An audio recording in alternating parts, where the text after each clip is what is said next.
Ma'am,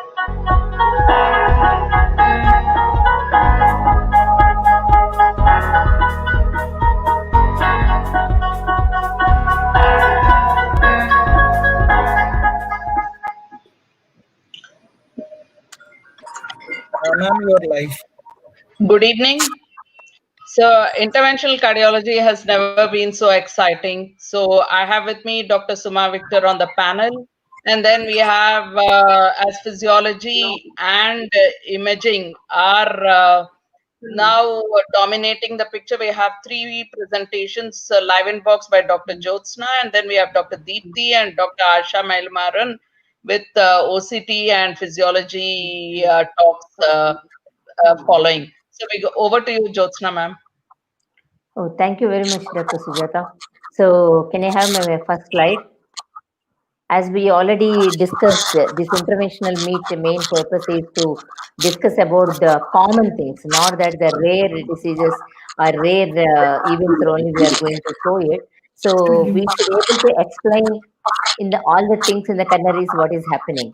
So the OCTs will be helpful to know about the anatomy and partially the physiology. I don't say that is basically physiological, but partially yes, physiological. But nowadays the OCT is combining with an FFR probably then it is becomes both anatomical and physiological.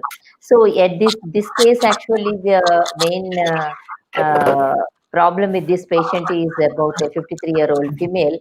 She is a case of the diabetes, hypertensive, and the postmenopausal about 7 years back. The chief complaint for her is an SOB of the class 2 since 2 months, and ECG is basically normal. 2D echo, there is no reasonable motion abnormalities. There is a grade 1 diastolic dysfunction, and TMT, there is a high probability. And the diagnosis is the chronic stable angina. Being a female, we have to give some importance to the postmenopausal state because previously only the lipid abnormalities was discussed, but nowadays the many vascular remodelings are known to be associated with the postmenopausal stage.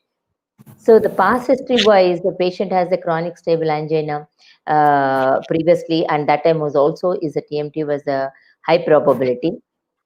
The patient has a triple vessel disease in 2018, but the major the left system was not a significant disease, and mid RCA and proximal RCA has a tighter lesions which are covered with a DES.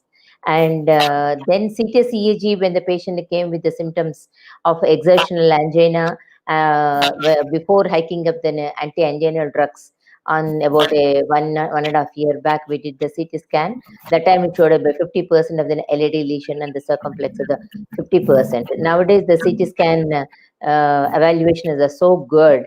Now, I don't say it is substituting the coronary angiogram, conventional coronary angiogram, but majority of the cases it is correlating very well, especially when there is no significant calcium and the previous stents.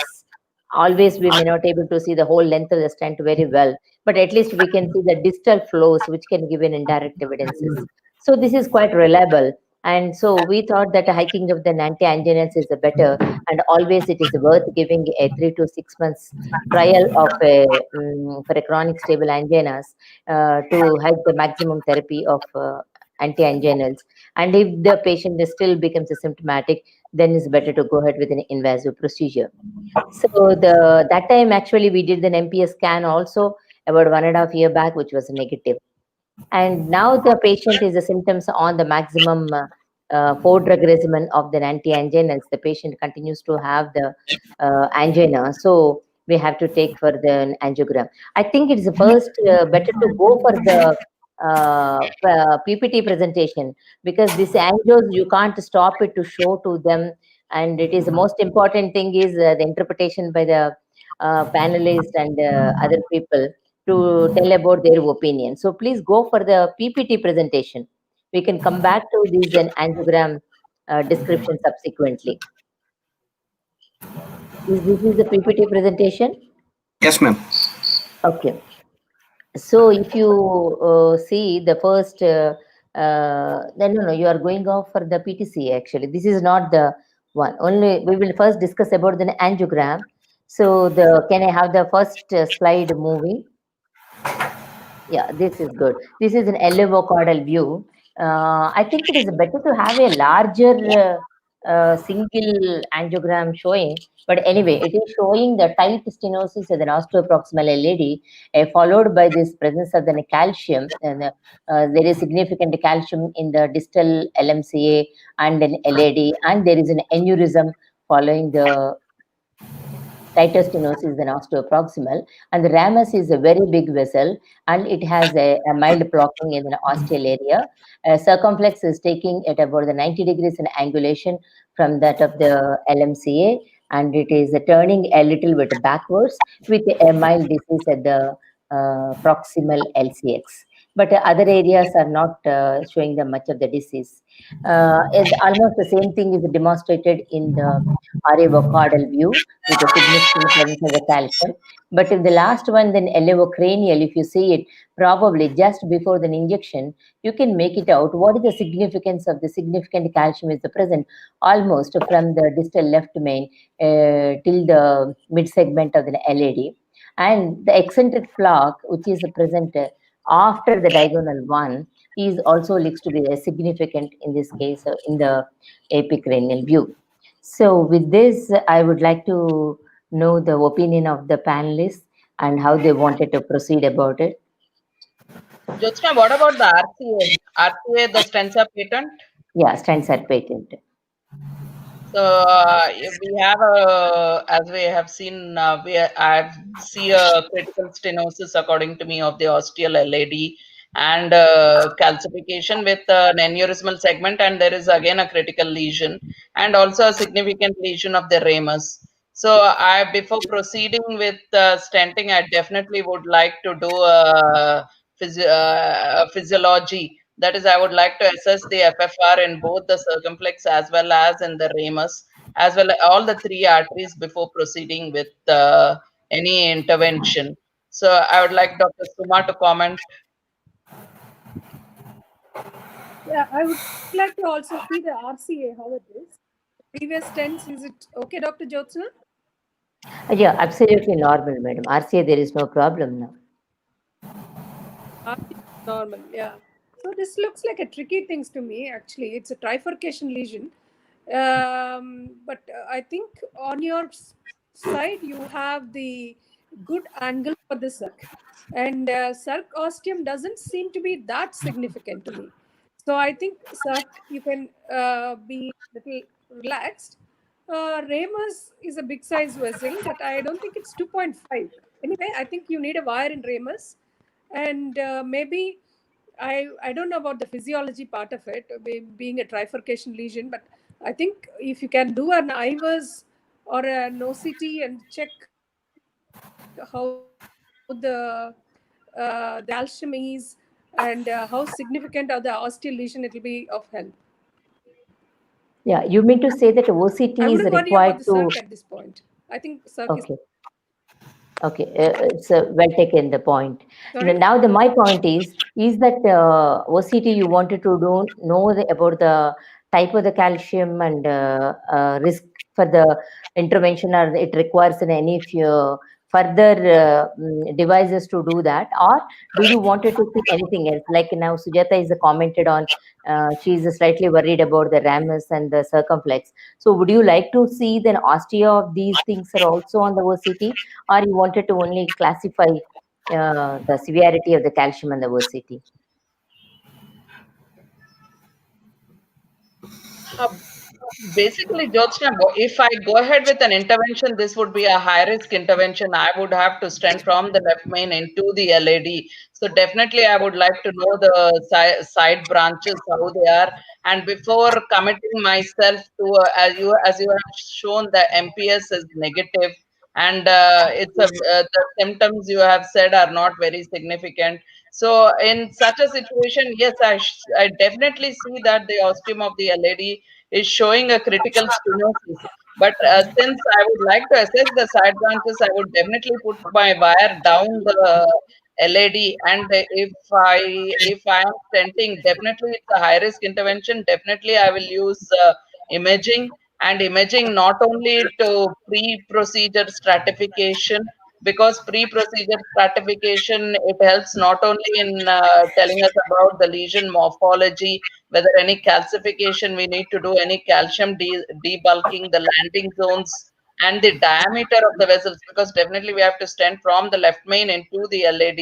I would like to know the distal lumen and the LM diameters to optimally strategize my PCI in this situation. Yeah, that's good. Uh, So yeah, I I totally wanted to agree. clarify one more. Yeah, I wanted to clarify one more thing. This stress thallium positive was 1.5 year back, not now. And the Okay. patient on a 4-drug regimen and she's symptomatic. That's the reason why you were Okay. taken for invasive. Yeah, please, madam. Quite a Asha. messy looking ostial LAD because it's at an angle takeoff. Then there is also some amount of tortuosity in the proximal LAD, osteoproximal LAD. So definitely I would wire with a soft wire, wire the ramus, wire the circ, and definitely have an imaging. My preference would be an IVAS because you have to image the left main as well. So my preference would be an IVAS. Uh, First pre-dilate, then IVAS the lesion, then do a proper stenting distally, followed by a osteoproximal LAD into LM. LCX, as Suma said, may not need a second stent, but we'll keep a provisional strategy because there is some osteal lesion. So better to wire it and then keep it as a provisional strategy. Yeah, the few points well brought Yeah. up is the Can I speak? osteal lesion. Yes, please, madam. Deepthi, please tell. Yeah, nothing, ma'am. As already told many points, here it's a trifurcation. And for me, angiographically, the ramus and circ appear mild only, and the LM LAD to circ angle is very favorable. Though you mentioned 90, it's more than 90, it's around 135. There is an LM plaque best profiled in apicaudal or areocaudal. LM to LAD crossover would be the better strategy. Osteal LAD, that tight lesion in a diabetic, sometimes symptoms, we need not rely on symptoms alone. Only thing is, yes, imaging is very much essential. The distal LM area also we can calculate. Probably post LM to LAD crossover, then an FFR into the circ and ramus to assess if there is a need for another stent.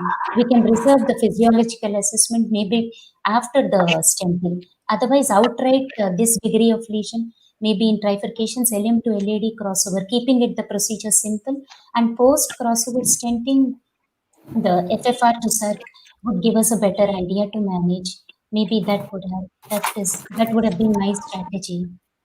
Yeah, that's good. So the few points which are brought up by the many of the people here in this discussion is one thing is whenever the osteal LAD lesion is there, most of the time it is not a simply osteal, and we have to see the distal left main even though angiocardographically we don't see it.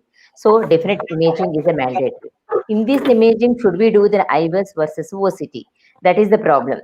The problem of the IVUS, what is the preference is given? Why the OCT is given a preference? Anyone can discuss on this topic? See, I Madam, I don't think I've lost think, connectivity. Yeah, yeah. please go ahead. Suma? So any imaging would be better than no imaging. That is point one. We have the ultimate 3-year data at the recent TCT, which is showing that imaging guided, that is, they've used IVAS. So I would say that whatever you are comfortable with, you can use, and there is no preference for one over the other. But then, I would, in this situation, though personally, I would prefer an OCT because I want to assess the aneurysm as well as the calcification. Calcification, definitely OCT gives a better image of the calcification rather than IVAS. But any imaging is good, better than no imaging. There's no definite data to say one is superior over the other at this point of time. So the other panelists, what do they feel? Yeah, Suma Dr. wants Suma? to.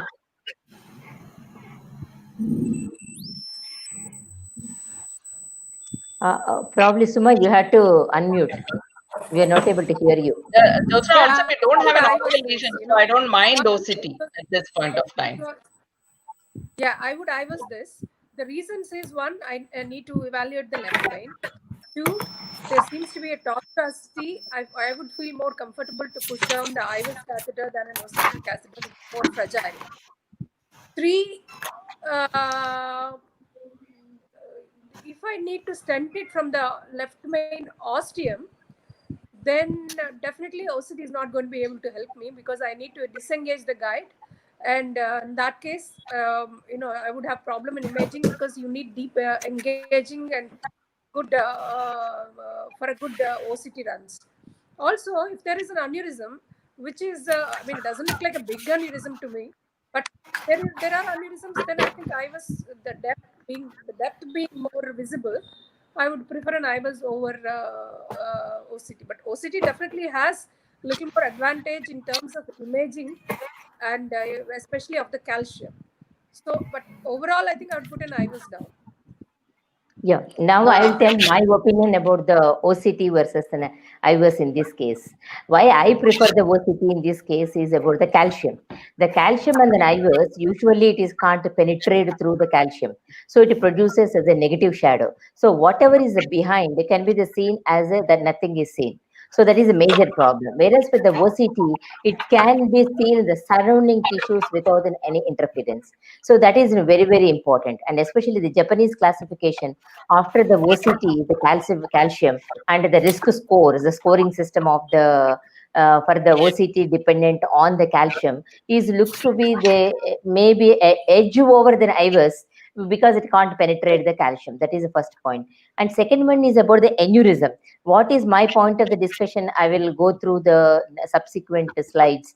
I will tell you why the OCT is superior whenever you have an aneurysm with the ectasia versus the post-stenotic dilatation. So actually the pathology can be much better known by the OCT than the IVUS. So definitely I prefer to do the OCT in this patient. And as I already mentioned, when going through, I will see the nausea of both the ramus and the LCX, but that doesn't mean anything for us. It may be the wide open. As Deepthi said, after stenting, if there is a pinching is occurring, probably I will go for the physiological assessment at that time. Yes. So if everyone is agrees for the OCT, so let us see because the tortuosities, as already mentioned by the Asha, that a softer wire is better to take in. So Workhouse House BMW is taken to the wire, the vessels, and it is easy to the wire than all the 3 vessels. It is not much of the difficulty. Can I have the next slide, please? Can I have the video recording? Yes.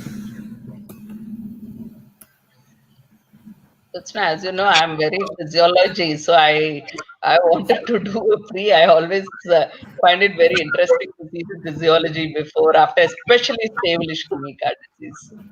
Yeah. I believe in this case, after stenting, if they suppose there is a mild diseases are present, so if there is further pinching is occurring, it depends on the operator preference, because I do a lot of physiology. I do before, in between, after. So, right. Yeah, that's true. No, So can physiology would require maybe to check if costume, which is obviously not significant, at least angiographically, and ramus. Like if the patient is having symptoms and you've shown some ischemia territory, it has to be LAD or what else. In what way will the physiology contribute to LAD?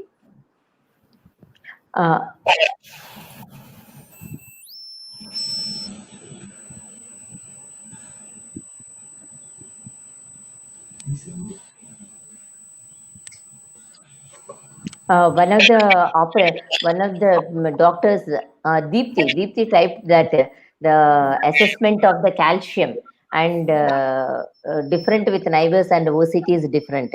So would you like to enlighten on that topic, Deepthi? No, only, Madam, means you mentioned the Japanese criteria and all, which showed good OCT scoring over 4. But even usually in general calcium assessment with whatever IVUS or OCT, like Sujata Madam told, any imaging is more or less same. It is the operator's experience and continuously what we use and get trained in one method. But only thing is, whenever it's a nodular type of calcium that is resistant to any type of plaque ablative strategy, whether ROTA or IVL, maybe serial burying we have to do. Otherwise sheet-like calcium. Then for this sheet-like calcium, the OCT criteria of more than 180 degrees arc, depth of more than 0.5 millimeters, length more than 5. That is OCT criteria. For IVUS, usually more than 270 degrees arc is considered. These criteria slightly differ. For some younger people who are beginning to do this imaging early, I just put a word. I thought this would be seen by the audience also. That's all. The Yeah. criteria of calcium assessment is different when using IVUS and OCT. Not the R degrees and all varies. It's slightly more with IVUS. And more so, this doesn't apply when you have a chunk of or a nodule of calcium or a spur of nodule which is protruding, wherein you have to do serial ablations. Then it doesn't matter whether it's less than 180 or something. Calcium, then it's a very tough type of calcium. Heat type calciums, however big they are better to tackle than a nodule. Sometimes one bar is not enough, or sometimes these are the cases ideal for rotatripsy. We have to use both together. Just I wanted to give an idea to the audience. Yeah. Sorry for One the. more point I want to add at this time is the presence of the calcific nodules always doesn't mean that you have to go for the rotablation. In this case, I will show you. Correct. And the thing Yes. is, yeah, the many of the time it is an amenable to the even simple balloon, not even a NC. So most of the time, I will show you the algorithm that depending upon the calcium, how we can go ahead with these then interventions. Can I start the case, please? Yeah. So this is the better view to demonstrate that osteal lesion of the LAD and the followed by the aneurysm. And I think now the Sujata will agree that the ramus is not a much of a Yeah, significant yeah. lesion. Yeah, and the Even SERC is the also is a mild disease is there. Yes. Next, go ahead, continue it. I think you can put the voice also. I need not to talk.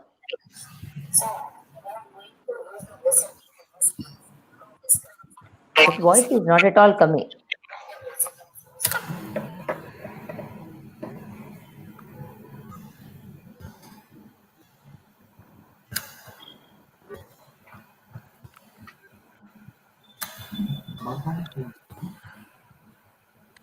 If you have a problem in the voice, then I will talk. Or otherwise, it's already recorded, so I thought I can save my vocal cords. Form of having a different pathologies at the different levels of the coronary arteries. Like one area having a stenosis, other area is having a dilatation. So we are going to use the OCT in this case to describe the complexity of the disease and how the OCT is useful for performing an effective PCA in this patient. You are able to see that the calcium is present in the left main, a proximal LAD, and almost going on the distal LAD, which is demonstrated in the other views. In the other view, we are able to see the significant presence of the calcium, and the major important thing on a fluoroscopy is the detection of the calcium. A second component of this is where the calcium is present, which fluoroscopies may not be able to give a significant impression. And in this RO part view, we are able to see that there is a mild disease in the proximal ramus, which is a significantly larger vessel, and as well as the proximal LCS disease, which is about the 30 to 40% of the lesion. And the third view is the audiocranial view, which is demonstrating again the presence of the calcium almost to the left main to the lady. And there is an eccentric lesion present in the proximal after the first diagonal. So this eccentric lesion is looking like as if a filling defect is present at the midsection. It may be the filling defect is either because of the calcium or because of something else we require to know about it. The major thing is when the proximal calcium is there, likely that this eccentric filling defect may be under calcium. My strategy to tackle this patient is we should evaluate what is the degree of the left main involvement and especially the distal left main, and how is the osteal of the circumference and the ramus, and of course osteoproximal tighter lesion is there following with aneurysm and followed by another eccentric plot after the diagonal.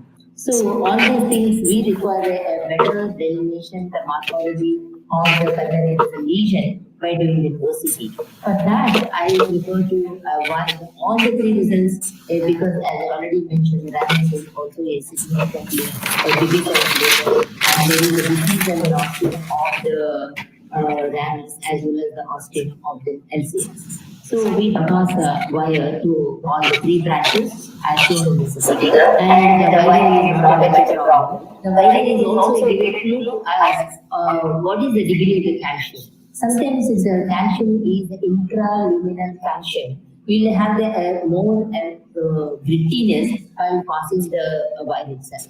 But I did not have that feeling till now. As the tighter portions of the two, endocardiography again, that is osteoproximal and after the diagonal. So we dilated with the 3 into 10 mm NC balloon proximally and in the distal region. And this is the angiogram.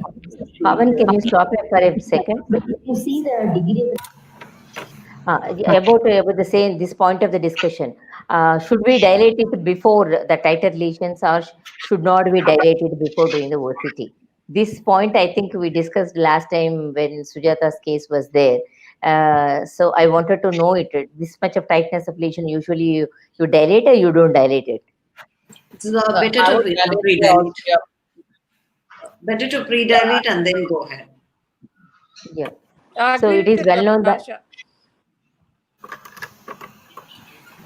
So, sorry, Suma, you were saying something? Yeah. I said I agree with Dr. Asha. Yeah. So the major thing for the OCT is contrast dye retention that occurs whenever the tighter lesions are there. Even though the OCT can pass, the dye retention while the pullback is occurring is itself produce the BTVF.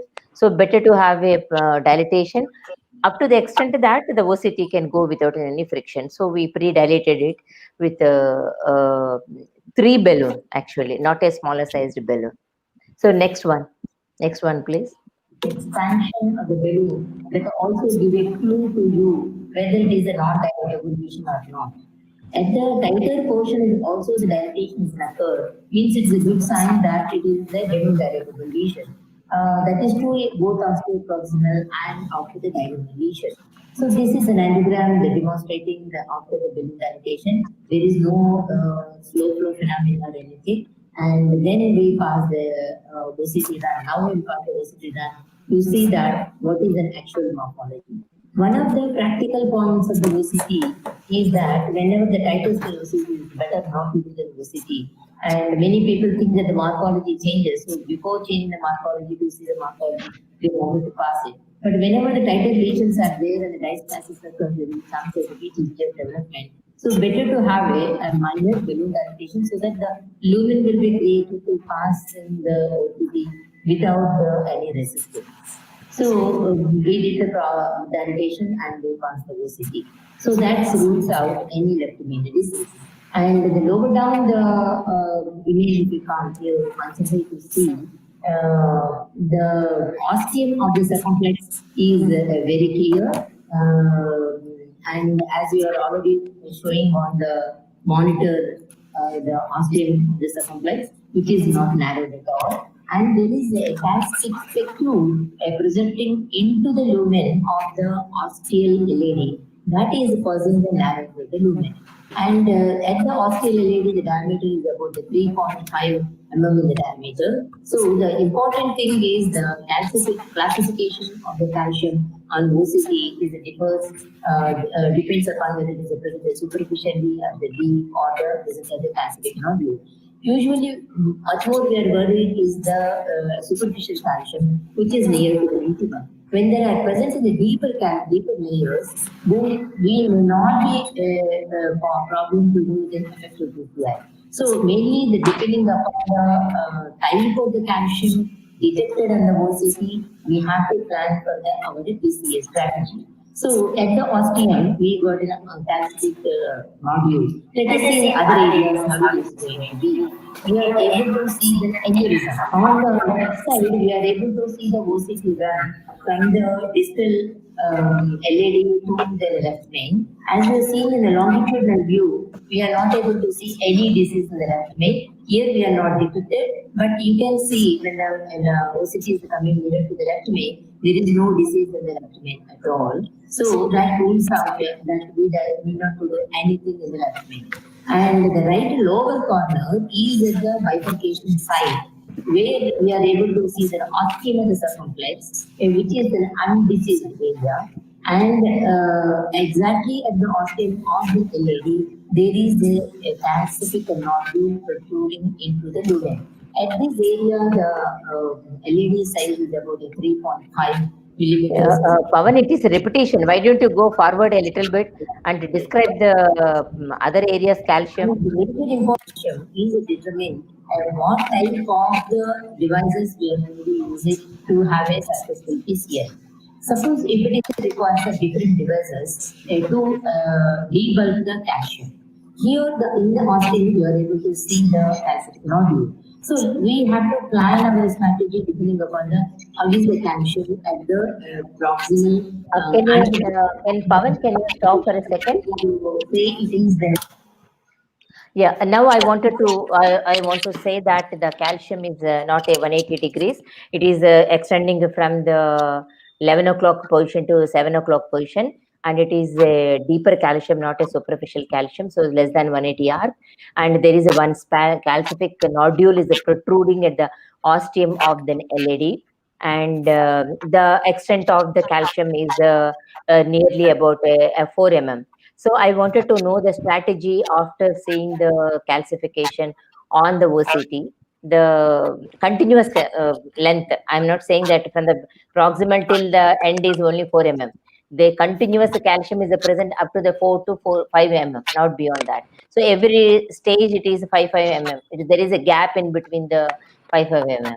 So what strategies everyone wants to take it? Since I would, did you dilate and see any indentation of the balloon or anything in your 3 millimeter dilatation, Jyotsna? No, that's what I showed you. It is a good result. Yeah, but this calcific nodule, I wouldn't be comfortable leaving it. I would like to ablate it. I wouldn't want to take a chance. I'll try to ablate and then do a OCT run. Note that there are significant calcifications in the fractures before I proceed with stenting, because an expanded stent is a nightmare. So I definitely would ablate it, check with the rota whether check with imaging that there are fractures. An MLD has been achieved at the ostium before I stented. Dr. Asha and Dr. Suma, Dr. Deepthi. We can consider an IVL balloon now to produce a nodule as well. Yeah. Or a cutting balloon also we can consider. Yeah. I Some form agree of with ablation. Sujata, madam. Yeah, compared to cutting balloon ablation, rotablation or IVL, but IVL in India it's very costly. But if available IVL, more so deeper calcium is there, which in this case is best for an IVL. Second thing which I wanted to ask, madam, the mid-ambiguous lesion which appeared as an eccentric, that OCT run, how is it, madam? That one, we are convinced of the ostial nodule spur into the mid, there was a lesion in the LAD with an eccentric haziness, kind of an ambiguous lesion. Yeah, That actually that is showing a there, more of a fibrous lesion fibrous, and not very calcium. little of the lipid. There is not much of the calcium. I will show you the flow diagrams, what has to be done for the calcium. So if it is already I told this is a scoring system. If the score is less than 1, then simple NC balloon dilatation is sufficient. If the score is between a 2 to 3, you require an open NC balloon, and 3 to 4, you require then all the devices of the rotablation and the IVL, or sometimes you have to do the even debulking, other debulking procedures also. So can you show that slide of? But Jyotsna, Yeah. that is, as Deepthi was alluding to, it was about the sheets of calcium. We have a calcific nodule here, right? So a Yeah. nodule, we cannot use the same criteria which we are following for like this fives, the rule of fives. This we cannot use in a calcific nodule, right? Because there is a nodule which is projecting and which has to be ablated, whatever. I mean, we could get away with it, but what if we could not? So that's my question. It has to be dealt with either by an IVL and or rota before and demonstration of fractures before we implant the stent. Yeah, the demonstration of these fractures is required when there is more than 180 degrees involvement.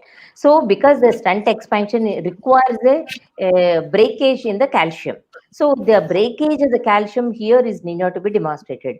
And the calcium score, specifically, Japanese classification mentions that it is not than a higher score, especially if it is localized. If you have the multiple calcific nodules projecting like this, then again it becomes, that's why I was insisting that none of the lesions are the extending beyond 5 mm. So most of them are the shorter than the 5 mm. Then the calcific nodule doesn't increase the lesion unexpansion. So still we can go with an NC balloons only. That's what the literature says. And as you said, we go ahead and we show that there is an under expansion, but with open NC balloon, it is opened it up. And another interesting finding on the OCT is immediately after the following the titus stenosis, there is a dilatation. What is this? Is the coronary atherosclerosis is behaving differently? In one area is a stenotic, one area is an aneurysm. So, what do you think is an ectasia or a post-stenotic dilatation?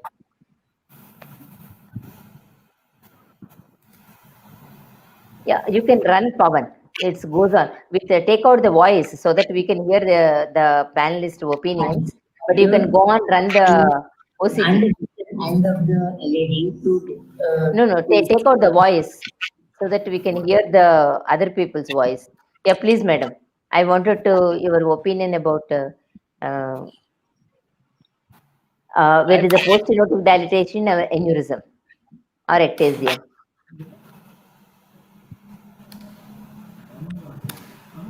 I can't see the picture. I don't know, only it's me or somebody else. My screen is blank.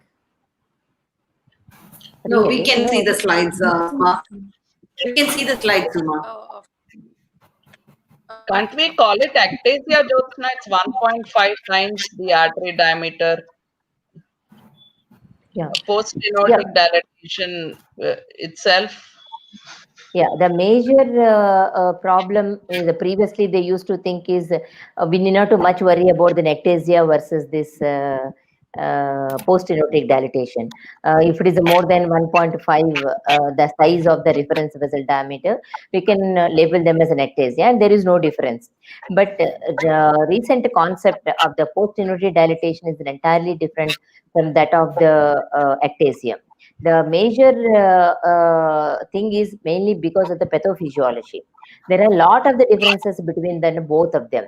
If you see that actually it is more frequently seen than ectasias or on the RCA, whereas these post-stenotic dilatations are much more frequently seen falling in LAD. And diabetes, which is the risk factors for a coronary atherosclerosis, and that is less likely produces the ectasia, whereas it is very frequently produce the post-stenotic dilatation. And more inflammatory markers are more pronounced. All these things makes us to determine what type of the management we have to do post-stenting. Because inflammatory markers, especially metalloproteases, including the HSCRP, is much more in the case of ectasia when compared to that of the post-stenotic dilatations. And changes in the extracellular matrix and remodeling, that is the finding which you can show it on OCT, but you can't show it on the case of the IVS. That's the reason I was insisting on whenever there is an associated stenosis or aneurysms, OCT is superior.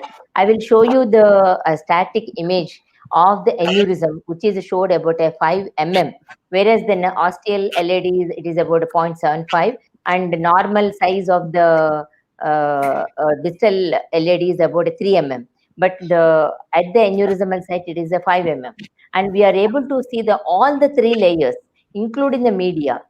throughout the 360 degrees. That mean to say that it is a post-stenotic dilatation, but not the ectasia.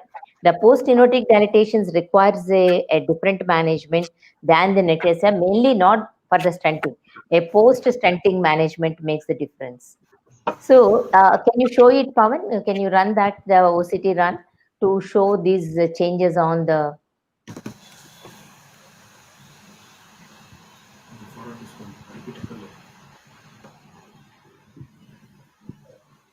Go forward, because we ourselves are taking a longer time. Go forward. You go to and show that aneurysmal site and all the three layers of the vessels at that area. And as Deepthi asked, tighter stenosis, predominant fibrous and mild fatty tissue. This is the area, Deepthi, what you are asking. Eccentric plaque is there. Actually, here it is looking at concentric hypertrophy, the fibrotic lesions more. Yeah, next one. Here the NMLD is the 0.75. Okay, that is the for the stunt sizing, EL to EL is about 3.75. So means we had to 0.25 less we had to take it. So we had taken a 3.5 stent and with the covered from the ostium and to the lesion beyond the fibrotic lesion. This is an aneurysmal site. Yes, no, please go back. No, don't go back. Yeah, this is the aneurysmal site. And have you seen it? It is a 5 mm at this stage. And if you can make it out, you can point it out, Pawan. You are able to make out the media very clearly throughout the whole of the length. So that says that is the post-stenotic dilatation. If you anyone are interested in the physics, following a stenosis, post-stenotic dilatations are much more frequently seen in the aortic stenosis and other conditions. It is known in the case of coronary artery disease also. But according to the Newtonian fluid mechanics, it is supposed to be once the dilatation occurs, the resistance which is created following the stenosis has to drop significantly. But the degree of the drop doesn't occur the same way. In the similarly, two consecutive lesions, which the now Asha is going to show us, has an impact on the subsequent stenosis, but it doesn't happen in the similar way. Like the drop of the pressure in the proximal stenosis will causes a much more fall of the drop of the pressure in the next. So it is Newtonian fluid mechanics are not going to be applicable in the coronary artery disease. So that's why we require a new models are developed to know the flow dynamics, why the post-stenotic dilatations are the different from that of the ectasia. It may not be of an interest to the people, but I will write notes on that. Please, the people who are interested can read and subsequently. So you please go ahead further. And so actually we stunted and we moved interventionally, what was your plan, ma'am? the Interventionally, what was your plan? Yeah, this is size How to came as tackle about, aneurysm?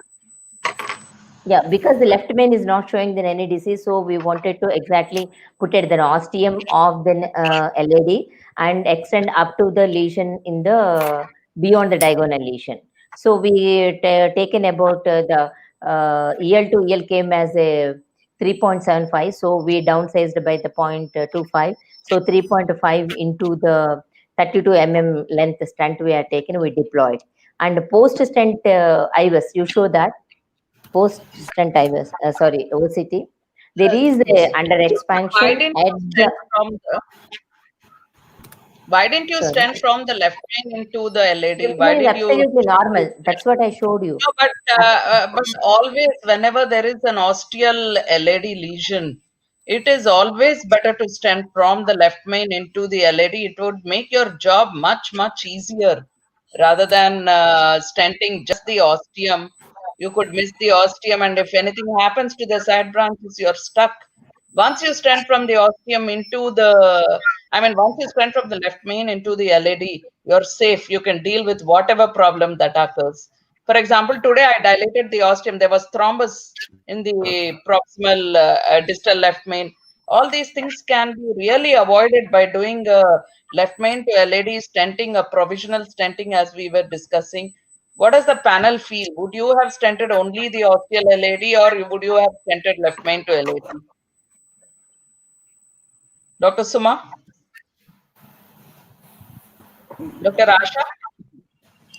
If there is a margin, a clear-cut margin, then I stop at the LED osteotomy sometimes. There is 2-3 millimeter margin.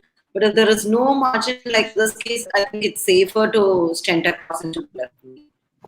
I would have preferred to stent in this case across into the left.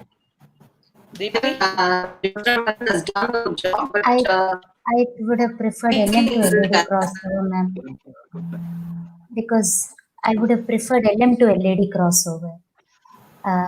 Though OCT wise it was demonstrated, but we all know that same, like for what reasons told, osteal LAD and LM are more or less incontinuous, and sometimes post and if we find any issue, then it would be very difficult to tackle. The pre-procedure assessment also showed us a very healthy circ and ramus, so maybe I would have gone for an LM to LAD crossover. Yeah. Even I would have been done about 1 year back, the same thing. I did every time from the left main to that. The Korean study, which is published about the 1 week back, demonstrated definitely when you are demonstrated the imaging wise, not even a small lesions are present, and the angulations of the 3 trifurcating lesions are there. This is the Park study. The 3 trifurcating lesions are there, and you demonstrated imaging wise. There is no disease in other areas. There is no rationality of the doing from this.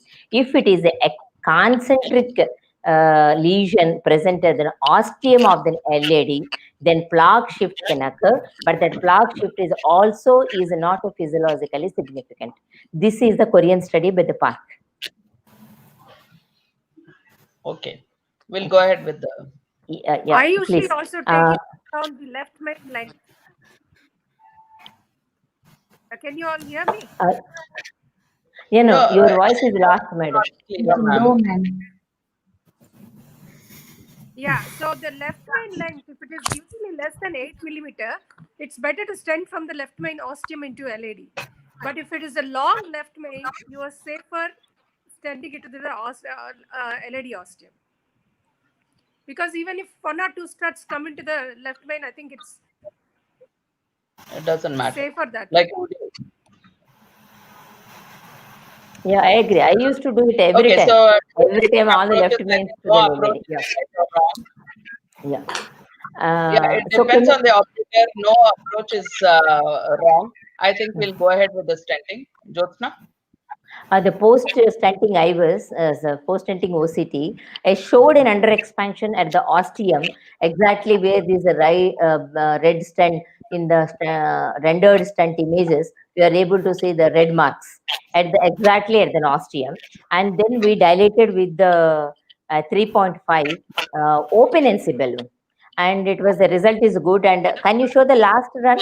That is showing a complete expansion without any problem.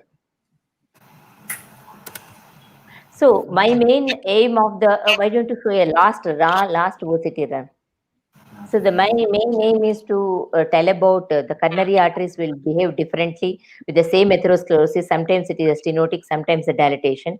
But we should distinguish between the atherosclerotic aneurysmal ectasia versus the post-stenotic dilatation. And the calcific nodule always need not to be ablated. I strongly believe it. And the Japanese studies also, you can go through that once again and say that calcific spicules of isolated ones doesn't require an ablation, because I am in favor for the rotablation. I do the much more frequently rotablation, but this case really I wanted to see it how that is going to be an effect, because I stented even ablations of the stents are also I have done it. So that is the second learning point I wanted to say. Third one, I wanted to say the controversy still exists between the osteal LAD stenting, whether should we stent from the LMCA to the LAD or to the ostium to the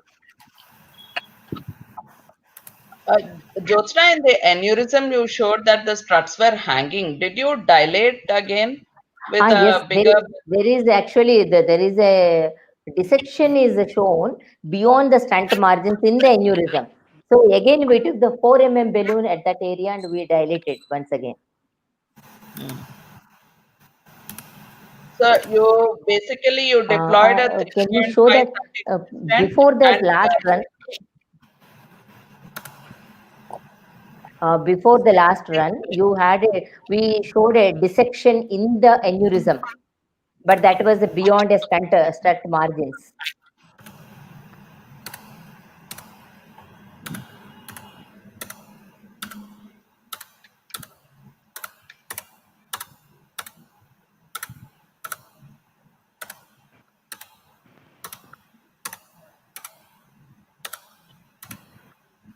So you took a 3.532 stent and then you post dilated with a 3.5 and a 4. 4, yes. And an OPNNC. Yes, open NC to the nostium and to the aneurysmal site 4. 4. And a 3.5 OPNNC at what pressures did you go to? 35. Okay.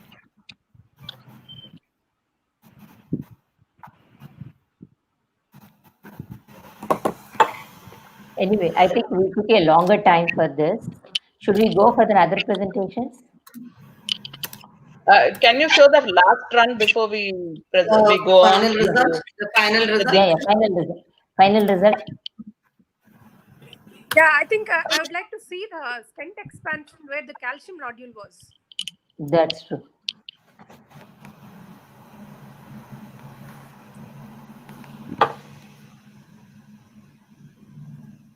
There seems to be some plaque shift into the circumflex, Jyotsna.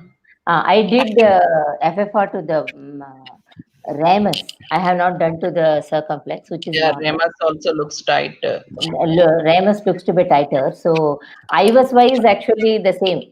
The IVUS ostium is the OCT wise ostium of the ramus is looking okay. There is no plaque shift, but still I What did was an the FFR. FFR was 0.98. So, is expected because it's just Carina shift rather than plaque shift. No, can you show that last I was the OCT run and LAO caudal view of the last injection? I thought if I project it, all these mistakes occurs, so it is better they project it, and but still it is same thing is happening.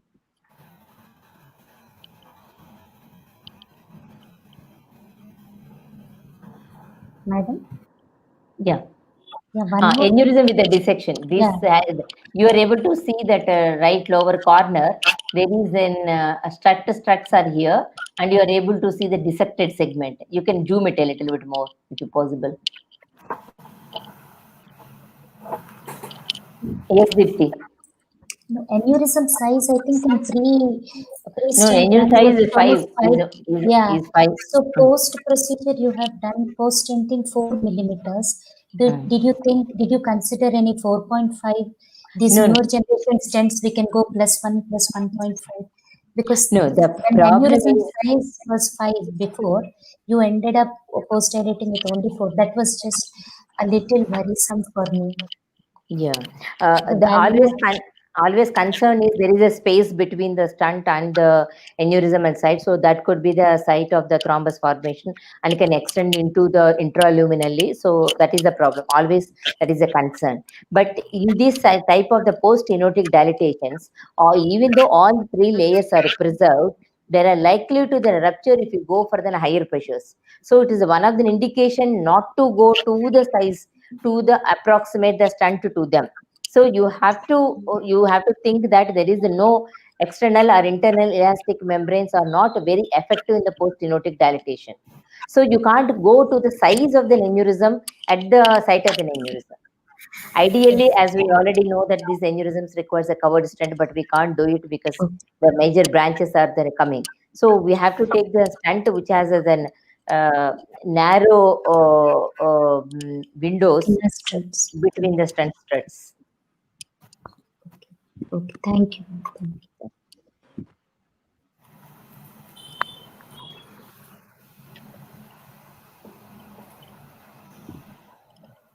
I think a fantastic case actually. You can see the stent is not uniformly expanded. I'm not. I don't know how to put it. Not uniformly, not circularly expanded.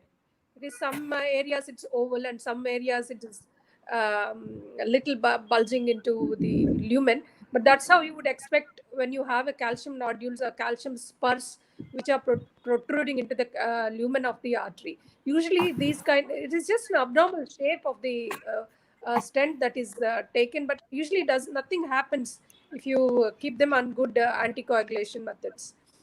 Did you think of keeping, because you have a post-stenotic dilatation which where the stent is not well opposed, would you like to keep the patient on anticoagulation along with antiplatelets for some time at least?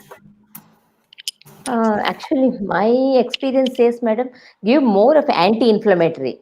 Actually, the statins of the high dose and even canakinase, the injectable things are also, I don't mind it. But it is too costly, so I kept only on the high dose statins.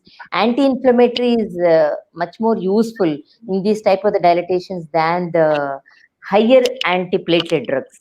Anticoagulation, I'm not sure. I used to give in the pure ectasias previously the anticoagulation, but none of the cases had neither the acute coronary syndromes are not prevented nor the distal embolizations. So I stopped giving the anticoagulation. This is my personal experience. I'm not talking from the literature. Okay. Okay, thank you, Jyotsna, for an excellent case and demonstrating that atherosclerosis is different in different segments of the coronary arteries, ranging from fibrous plaque, lipid plaque, calcific plaque. So we'll now go on to the next presentation by Dr. Deepthi, which is recurrent instant restenosis on OCT. So please stick to your time of 15 minutes, Deepthi. Sure, sure. Ma'am, there are a few questions which are on chat box. Yeah, I saw that already these were answered, Ravi. IVL role already Deepthi has discussed. There is one in view of the cost, she wanted to try a rotablation, but ma'am has already said that there was good expansion with an NC balloon. Otherwise, if the calcific nodule is not ablated, possibly with then we use rota or IVL. Okay. Deepthi ma'am, you are good to go. Yeah, yeah. Good evening, everyone. I sincerely thank Jyotsna Madam, WINCARS, and respected panel members, Sujata Madam, Suma Madam, Asha Madam.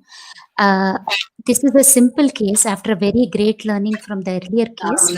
This is a case which was simple but yet proved troublesome to me. So this is about a 65 years old gentleman who's a diabetic hypertensive, underwent a bypass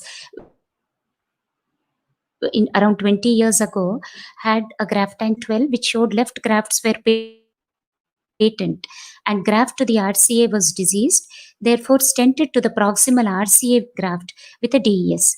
This was all done in outside hospital. Subsequently, in February of 2019, he had unstable angina with significant ECG changes, and the angiogram showed patent left-sided grafts with the proximal stent also patent in the RCA graft. However, there was a distal anastomotic site critical stenosis. Therefore, and at this point with this CD, he visited our hospital. This procedure also was done outside. Graft to RCA was done with 2 DES from the distal RCA graft to the PDA. Again, few months later, around 8 months later, he presented with episodes of rest angina with significant ECG changes. An angiogram showed critical ISR in the overlap zone of the 2 stents, which were placed only few months earlier. This was in October of last year. So at this point of time, he visited our hospital and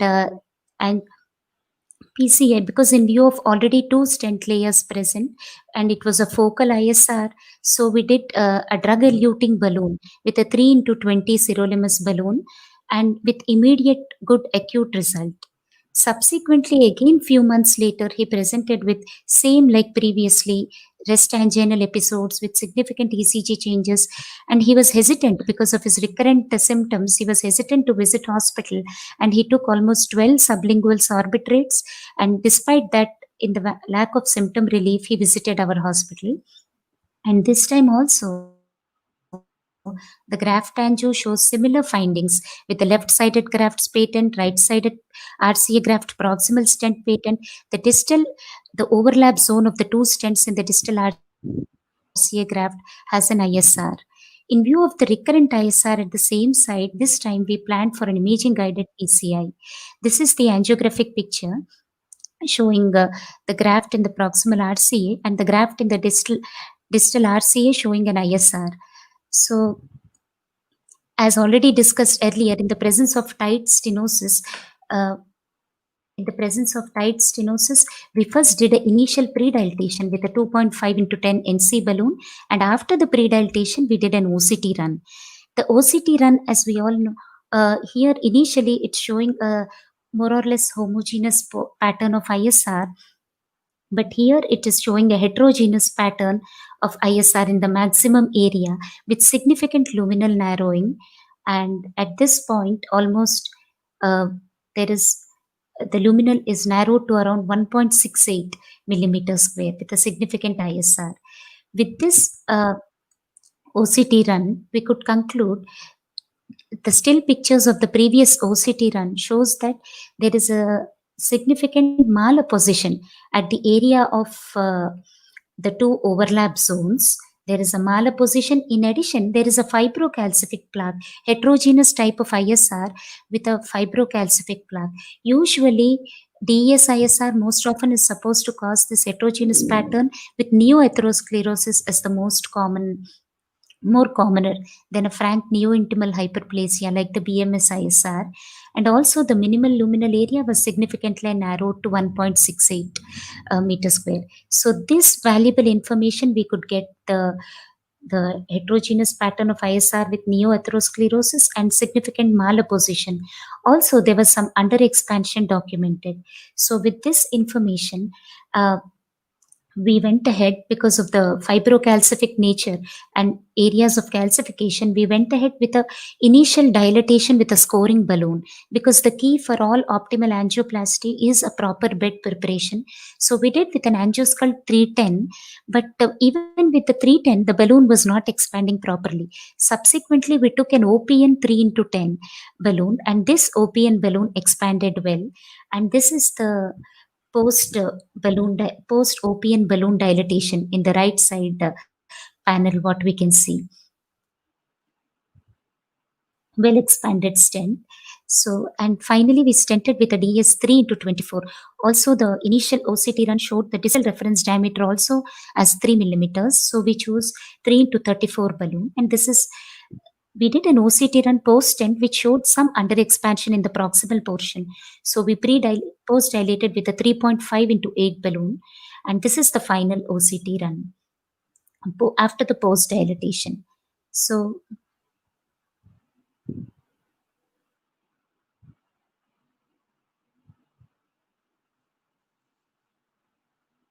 this final OCT run showed a adequately expanded stent and also with no areas of malapposition, and an area at the point of 2 stent area also well opposed, well expanded stent with a 100% stent expansion, and more importantly, there is no adequate, no luminal, no under expansion and no malapposition also, and this is the post stent minimal stent area of around 6.9, which is very much which is very satisfactory with 100% stent expansion achieved. This was our final post stenting result. So my take-home message from this case is instant stenosis is an HLE seal in our intervention cardiology. We all know DES-ISR differs from BMS-ISR, and it's quite complex and more difficult to treat with varying underlying mechanisms, both mechanical and biological factors influencing like stent under expansion, malapposition. In our case, malapposition was at the area of the 2 stent overlap zone was present. And accordingly, we can plan our different treatment strategies to improve good long-term result. IVUS is very useful in this regard, particularly in instant stenosis management, to identify the optimal pathology and ensure future outcomes. And in this regard, OCT compared to IVUS may be better beneficial with excellent quality pictures and more importantly, proper calcium assessment, superficial depth, and the length of the calcium assessment And this is very important. In this regard, OCT has a more value. And also, contrary to the common belief which we all carry, venous graft have soft, friable plaques, more lipid-rich core. But sometimes, that doesn't apply in every case. Like in our case, this patient had a dense fibrous and fibrocalcific plaques too. Sometimes can occur in venous graft, and accordingly, we have to tailor our hardware.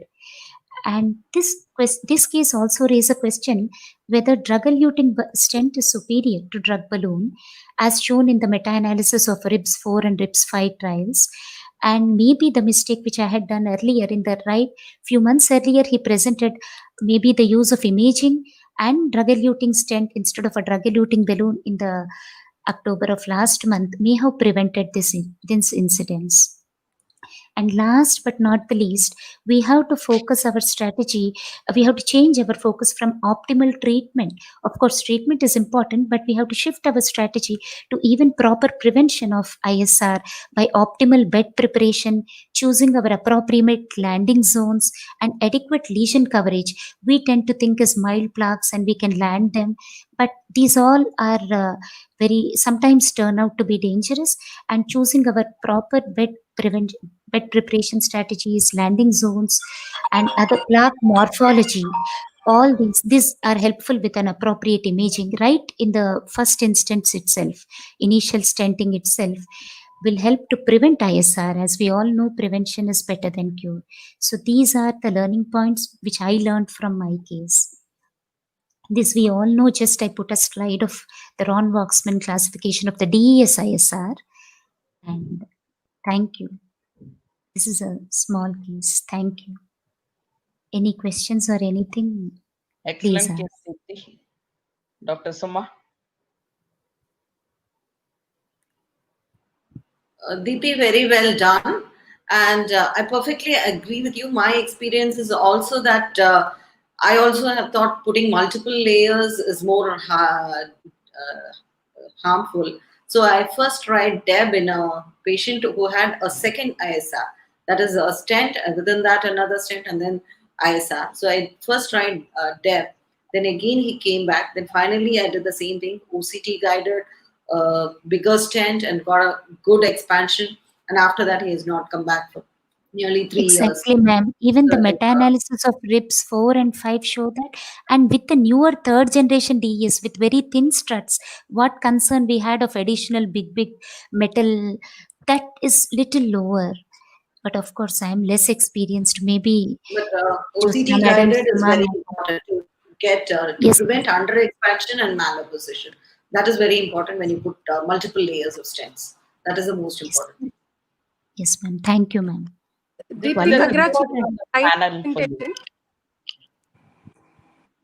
Pardon? Yeah, nice presentation. Congratulations. I just have a few doubts. You didn't show us the native RCA shot, did you?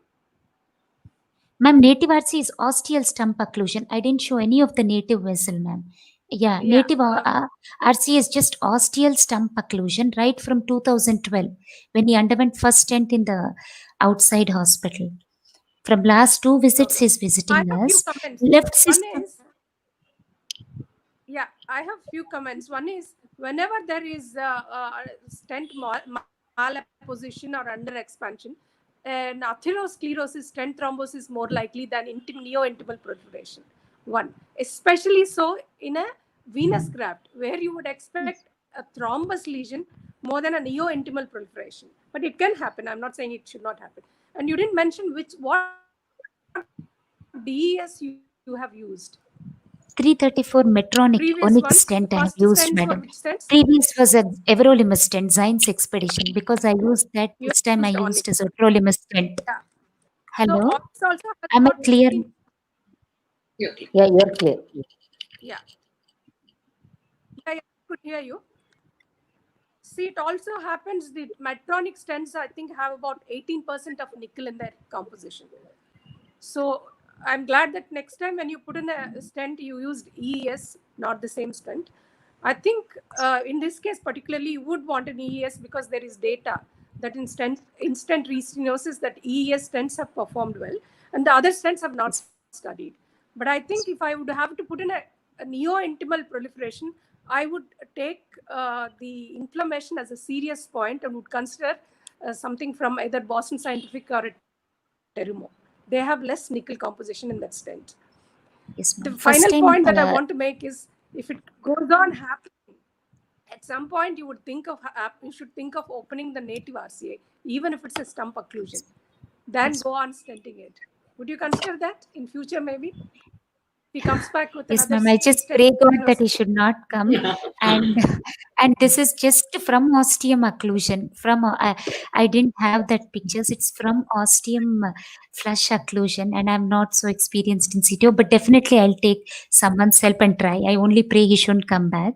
And previous question, yes, 8 months back we put an everolimus stent. With that, Usko, he had an ISR. So this time I chose another one. She chose a different.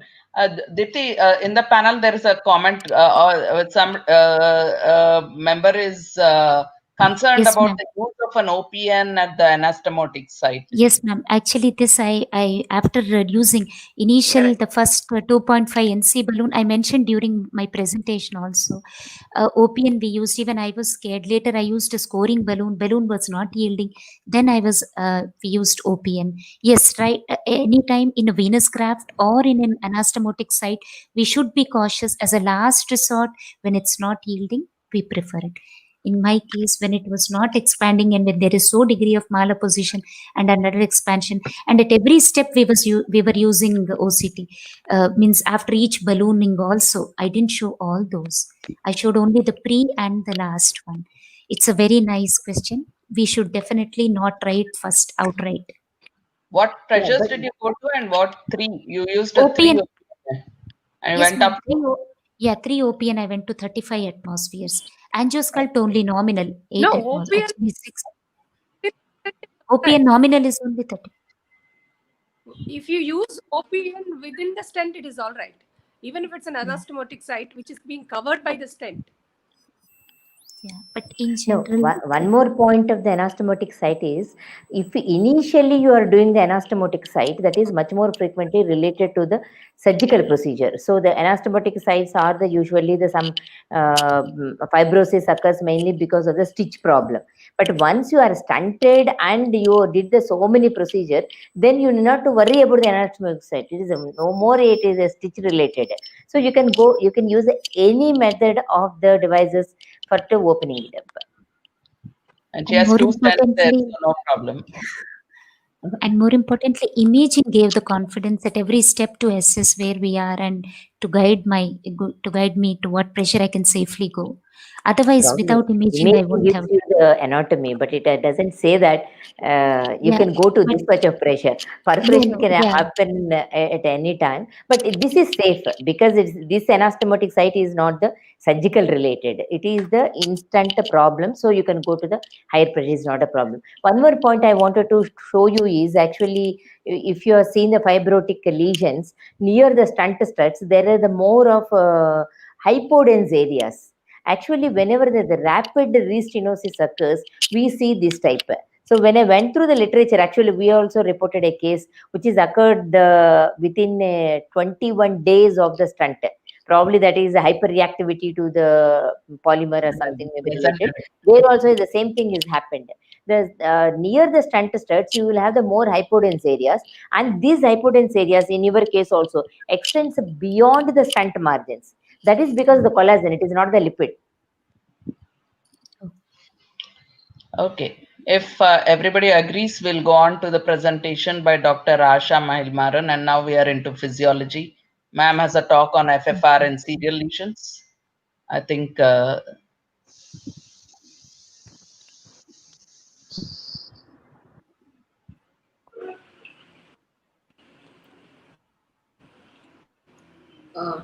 Can everybody see my slides? yeah. yes, Okay. yes. Yeah. Yeah, I'm presenting a case of multivessel PCI with a non-culprit artery serial FFR. He's a 68-year-old male who presented with ACS, non-STEMI, hypertensive, and normal left ventricular function. This is his angiographic anatomy. which shows a critical lesion in the LAD, which was a culprit artery,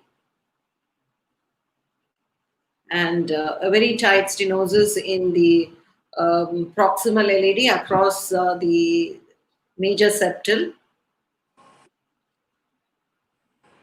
And this is his RCA lesion, which has two lesions, one in the mid RCA and one in his PDA, with a little early bifurcation. So the plan was to fix the LAD first and then examine with FFR, because both the lesions looked a little borderline. So I wanted to assess with FFR if both the lesions were significant, or I need to fix only one of these two or none of the two. So that was the plan. So went ahead and first fixed the LAD. The LAD was a very tight lesion crossed with a workhorse BMW wire. Subsequently, I took only a 1.5 mm balloon would cross it initially. Got some dilatation with it to take the bigger balloons. Then serially dilated with a 2.5 NC balloon.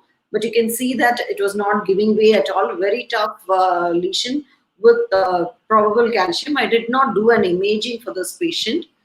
And with the NC balloon, when I went to a high atmosphere, 14 atmospheres, you can start seeing dissection flaps are beginning to be seen. So now it's not an option to take a rota. So the next option was to take a OPN balloon. So I took a 2.5 OPN balloon. And after an OPN balloon, I could get a reasonable opening of the vessel. Then now that was the OPN balloon, which gave an expansion. Then subsequently a 2.5 into 33 everolimus eluting stent, Zyme stent was placed. Then the stent was post-dilated serially with a 2.75 balloon. And with a satisfactory result. I think that result is missing somewhere. Okay, and now the plan, as per the plan, did a FFR of the distal RCA, which came out to be as after adenosine 0.75. Then pullback of the to the mid RCA, the FFR after adenosine was 0.84. So the plan was to stent the distal RCA, to leave the mid RCA alone, and then assess the mid RCA again with an FFR after fixing the distal lesion. So the distal lesion did not look very tight, so I thought I would take after a dilatation with a 2 mm balloon, I thought I would take the stent, 2.5 into 15 mm stent, but it would not track beyond the proximal RCA.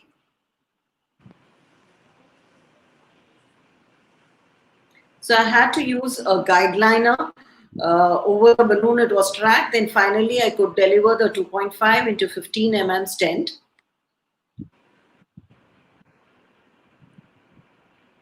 And post-dilated it.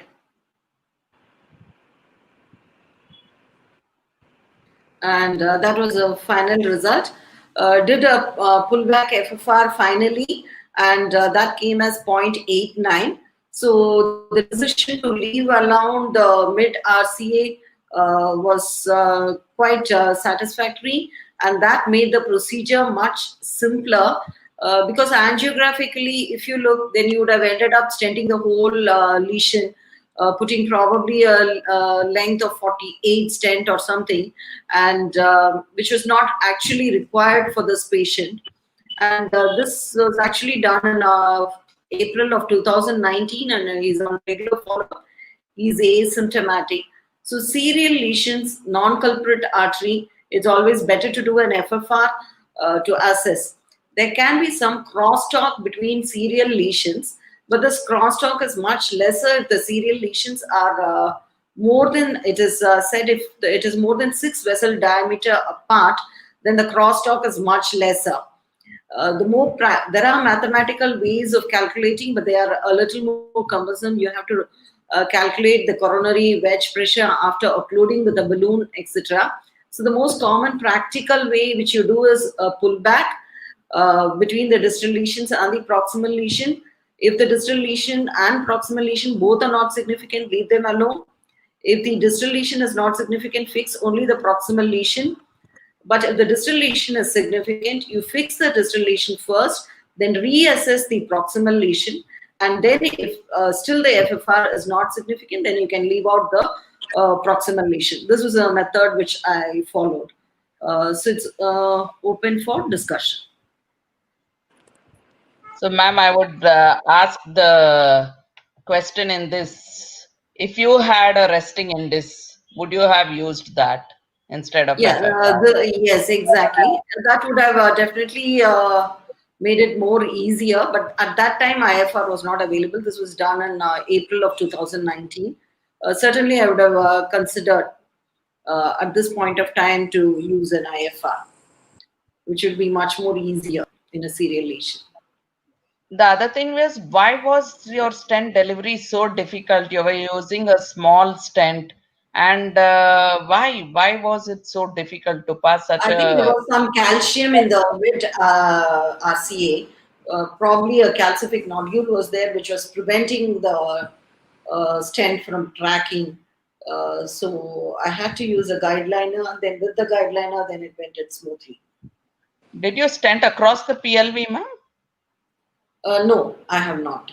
I stopped it before the PLV, but I just wired it in case because it was a huge branch. I just wired it in case, and also because the stent delivery was difficult and the balloon was not tracking, I used it for buddy wire support as well.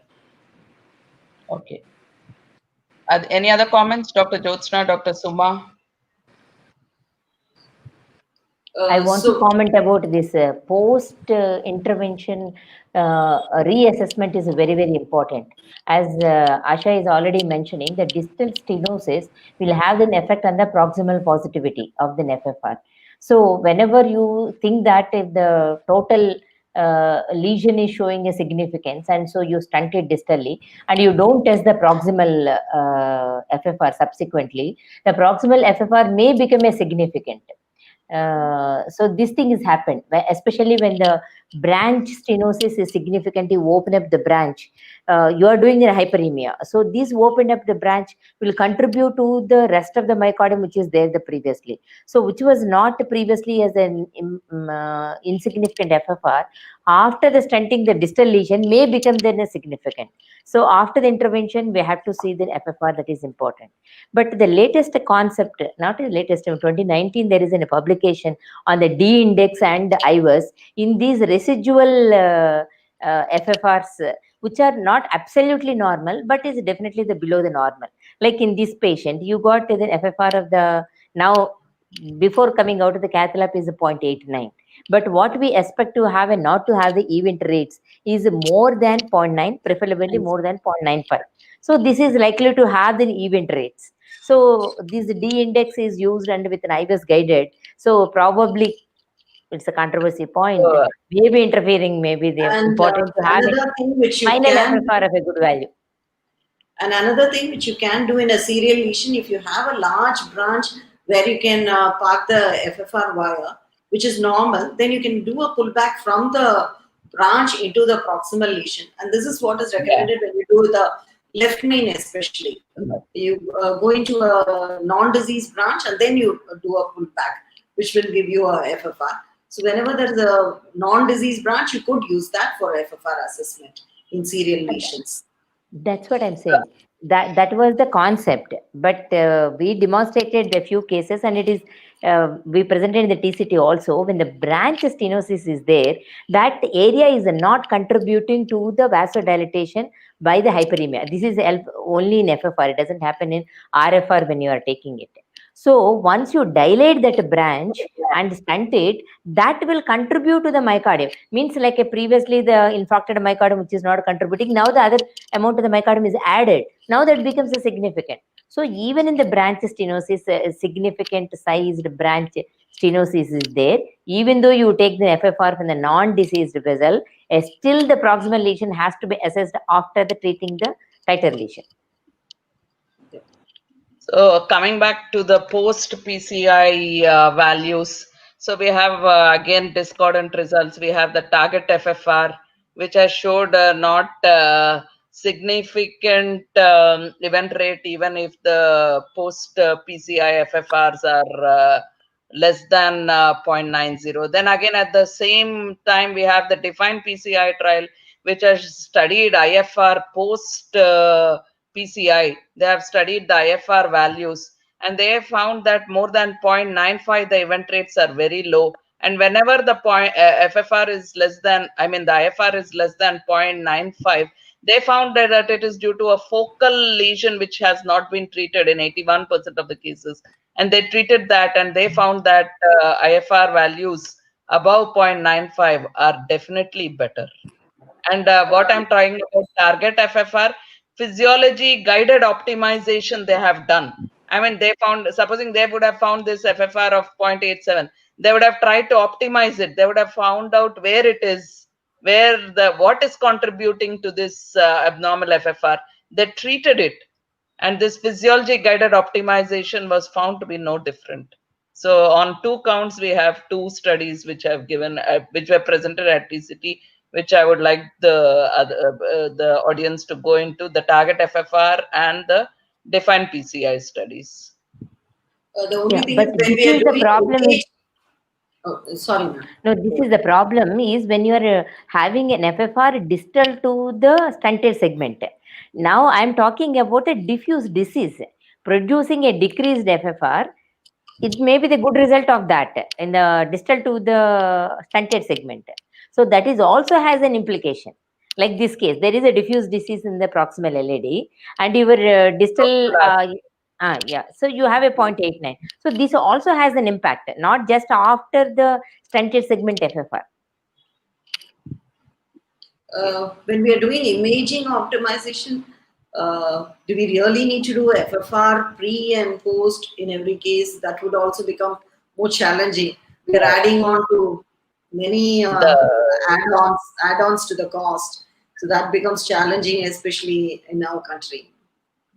Yeah, we discussed previously, we thought that if we are using imaging, we use imaging. Supposing you're not using imaging, maybe a post PCI FFR or a resting in this maybe would put you on more firmer ground to say that the MACE rate will be less once you get a post PCI FFR more than 0.95 or an IFR more than 0.95. So you're on firmer ground and you can expect less MACE. Definitely. Okay. So any comments, Jyotsna? You want to do it in a different format? You want to make this better? Okay. So I think we have had what is in fashion now, imaging, and what is in fashion now, physiology. So with both physiology and imaging, I think are dominating the scene. I think as we had a good discussion, I think it would be appropriate to close the session and go await our next session. Thank you, one and all. Thank you. So next session is the next Tuesday. Please, all of you are invited. everyone. Please make it convenient to join. Thank you, ma'am. And Thank next you, time ma'am. Suma is going to present it. Right. Yeah. Sure. Thank you, ma'am. Thank you, everyone. Thank you all. Good night to all. Bye. Good. Good night. Bye.